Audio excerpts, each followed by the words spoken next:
আজকে দোলের দিন আমাদের নতুন ঠাকুর ঘরে হবে সত্যনারায়ণ পুজো। অনেকদিন ধরেই বাড়িতে কাজ চলছিল, এখনো ইনকমপ্লিট আছে, কমপ্লিট হতে বেশ কিছুদিন সময় লাগবে। তবে আজকে ছিল দোল পূর্ণিমা, খুবই ভালো দিন, তাই মা চেয়েছিল একটা ভালো দিন দেখে ঠাকুর ঘরটাকে উদ্বোধন করবে। আমি তো এখানে প্রথমে সকাল সকাল আমাদের যে নিত্য পুজো হয় সেটা দিয়ে দিয়েছি, আর তারপরে আমি আর মা মিলে পুজোর জোগাড়জান্তি করছিলাম।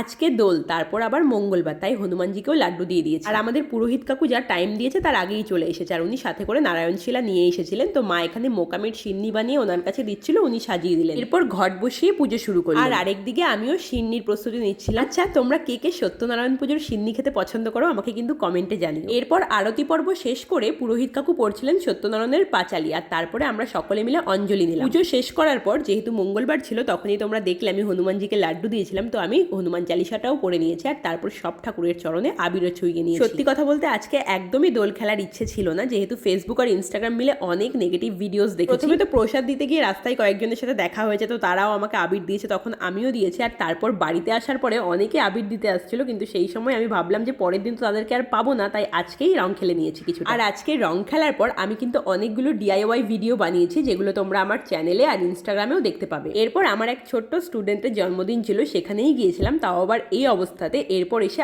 আবার রং খেলা শুরু করেছি। তো এই বছরের দোলযাত্রাটা তো আমরা এভাবেই কাটিয়েছি। তোমাদের দোল কেমন গেল কমেন্টে জানিও। বাই।